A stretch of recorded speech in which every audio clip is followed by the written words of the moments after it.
My dear friends, to become a Reform rabbi requires 5 years of graduate school after college. Some go directly from university to the Hebrew Union College. Others, like me, attended graduate schools in other disciplines first. Still others study to become a rabbi later in life. When I was 23, upon entering rabbinical school, I met another rabbi's kid, a UCLA grad named Danny Weiner. We plowed through Hebrew boot camp in Jerusalem in the summer of '86. Then we returned stateside to Los Angeles for the next 2 of 5 years to complete our master's in Hebrew letters. The courses for that degree were preset back then, with one exception. You could choose either commentaries or codes as your one elective. Of the 12 in our class, 10 chose commentaries, only 2, my buddy Danny and yours truly, elected to take codes. Or at least I thought he was my buddy. You see, the daunting professor who taught this class gave full-blown, intimidating lectures regardless of how many people were in the cave-like room. He would pontificate whether there were 50 or only 2 students there. One day, though, Danny did not tell me he was missing the early morning class. This was before texting. I was left alone in the classroom with our somewhat crazy Professor Passamanik, now of blessed memory. The professor not only hammered out in a loud voice specific law codes with only me present in the room, he ignored my raised hand requesting permission to go to the bathroom. Upon returning from the restroom to the classroom, I saw something I had never seen before or since. Our professor was lecturing to the 4 walls. This is just one of many humorous and poignant stories, not only from LA, but even more in Cincinnati, where Danny and I were ordained rabbis by our fathers 30 years ago next week. Times with Danny remind me of this one holiday in the Jewish calendar that occurred today and which Rabbi Weiner alluded to in his inspirational words earlier in tonight's service, a holiday which often stumps people, and for good reason, because there is not a clear or specific reason for it. Lag BaOmer is not mentioned in the Torah or the rest of the Bible or the Talmud. Lag is the number 33, as in the 33rd day of the 49 in this so-called Omer time period between Passover and the giving of the Torah at Mount Sinai, 50 days later on Shavuot. The legend is that a plague which killed 24,000 of Rabbi Akiva's students for acting disrespectfully, the plague ended on the 33rd day of the Omer, today, April 30th on the English calendar. Though it is more likely, historically, that Akiva's students died fighting the Romans in the major military revolt Rabbi Akiva supported, which cost likely hundreds of thousands of Jewish deaths. While it's nice to say that God punished Akiva's students for acting disrespectfully toward each other, what kind of good God would actually kill 24,000 students just for acting disrespectfully? Certainly not a compassionate God. But legend, as Rabbi Weiner, I didn't realize was going to say, also associates Lag BaOmer with the death anniversary or yortzeit of one of Akiva's students who would become famous, Shimon Bar Yochai, known as the Rashbi. In Orthodox circles, days 1 through yesterday of this time period are strict. But when we reach day 33 today, Lag BaOmer, Shiva ends and picnics, live music, even weddings take place. In fact, the anniversary of Rashbi's death is actually called a Hilula, which means a wedding celebration. Why? Because Rashbi, the presumed composer of the most important book in Jewish mysticism, the Zohar, announced that when he died, he would marry God. More specifically, Rashbi, a male rabbi, said that he would wed the feminine aspect of God, known as the Shekhinah, upon his death. This emphasis on God's feminine nature was one of the radical ideas introduced in the Middle Ages and gets explored in detail in the Zohar, which, spoiler alert, Rashbi did not write when you read the language and syntax of the Zohar. It is clearly the Castilian 13th century Spanish writing of a rabbi named Moses de Leon, who throughout the book in the Zohar, like Back to the Future, he spins legends of this Rashbi, Shimon Bar Yochai, leading a group of fellow rabbi mystics back in time. Still, the myth endures that back when Rashbi was sentenced to death by the Romans, like Rabbi Akiva, he and his son escaped to a cave in a place in northern Israel named Pickein for the next 13 or so years. And his grave nearby on Mount Meron is where tens and tens of thousands of Hasidim and ultra-Orthodox go on Lag BaOmer to pray by his tomb. And this is where the site was so densely attended by over 100,000 trying to get close to his grave with no COVID restrictions. A stampede ensued in Israel not less than a day ago, resulting in 45 deaths and 150 injured. That just happened in the last 24 hours because of a legend that Rashbi and his son survived living inside the cave by eating the fruit of a carob tree beside the cave as they wrote the Zohar. Hasidim, ultra-Orthodox, still believe that this 2nd century Rashbi is the original author and that he actually married and united with the feminine side of God on the day he died.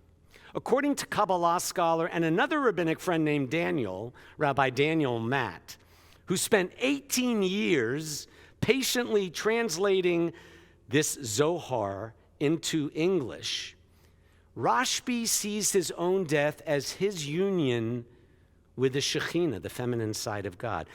Rashbi marrying God means that all who do good deeds, all who strive to be righteous, can also walk down the symbolic wedding aisle with God. Or as Rabbi Matt puts it, by performing mitzvot, we stimulate the divine union. So if you're good, you get to marry God too. In a book to which I contributed on Jewish holidays by Abigail Pogrebin, Abby asks Rabbi Daniel Matt, does God, masculine or feminine, really need us in marriage or partnership? And the answer for the Kabbalists is yes, we complete God. Or as Rabbi Matt explains, the Zohar's notion is that God cannot be whole or manifested in the world without human ethical behavior, which means living virtually. That is one of the Zohar's main teachings. When Rashbi came out of that cave, according to legend, a cave my dear rabbinic friend Danny Wiener mentioned earlier, that we hike to on our own. Rashbi was said to be so judgmental of the farmers who were working the fields instead of hitting the books of scholarship, that according to tradition, God said to Rashbi, "Get back in the cave, for you are putting down others who are saving the world." So Rashbi has to go back in the cave for another year until he's able to actually deal with human beings. My greatest Jewish teachers and friends, like author Abby, or Rabbi Matt, or Rabbi Wiener, have taught me that Judaism is not only about study or living a religious life in a cave separated from humanity. It's about living with humanity and engaging with the human world decently. That's what God wants from us. We study Torah to engage with the world. We don't engage with the world in order to study Torah. A person should be deepened by Torah, not blinded by it. You know what I remember most in hiking to that famed cave with my buddy Danny? I remember what he mentioned from our trek there 35 years ago. It wasn't the cave itself. I remember an old Druze woman baking pita on a round stove, smiling at us with very few teeth, smiling and offering me and my friend some bread to eat.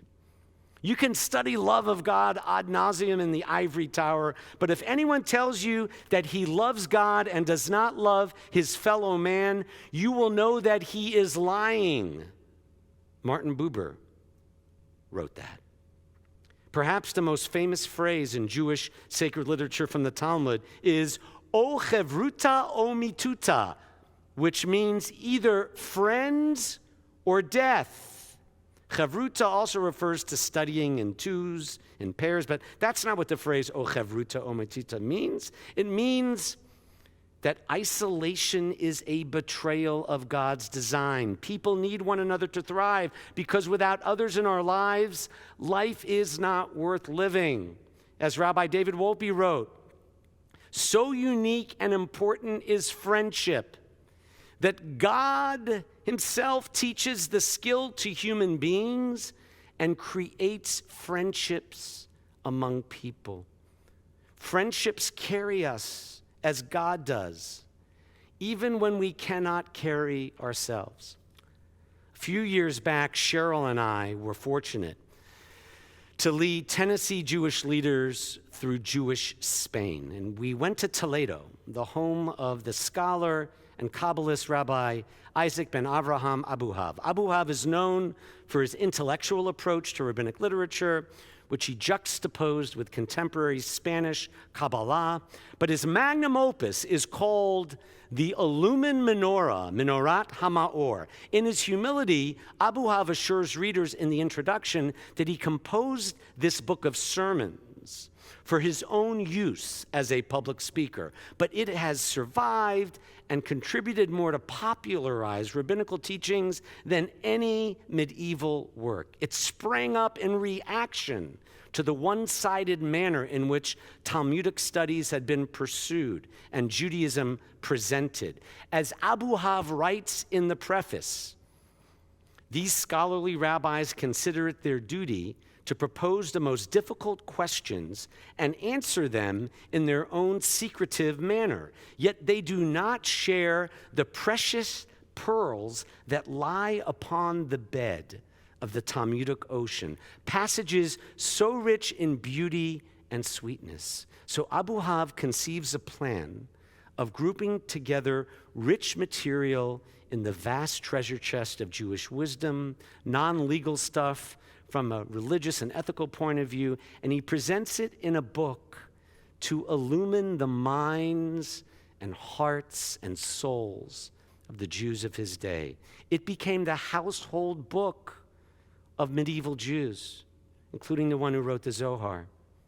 So on this Shabbat, which begins as Lag BaOmer ends. Lag BaOmer, the holiday that gets dangerous if it becomes about hundreds of thousands of people trying to get close to the tomb of one rabbi. But Lag BaOmer also reminds us to get outside safely with friends and family, perform mitzvot, stimulate the divine union, because God is counting on you and me and everyone else in this broken world to help heal it. So I close with Abu Hav's words from Minorat HaMaor on how to be a good friend, dedicated to the classmate and friend with whom I hiked to that famous Lag BaOmer cave in northern Israel. While I need the intellectual stimulation of friends like Rav Danny, I've learned since our serious grad school years that we aren't in this world to stay in caves or lecture to walls.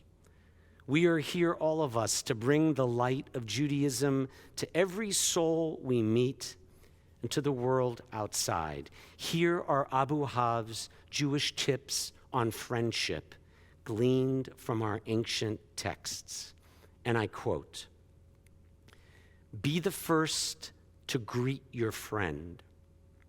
Invite friends to your joyous occasions and to your sadnesses. Do not give away your friends' secrets. Just help them when they are in trouble. Look after their interests when they are away. Overlook their shortcomings and forgive your friends promptly. Feel safe to lovingly criticize friends when they are wrong, but respect them always.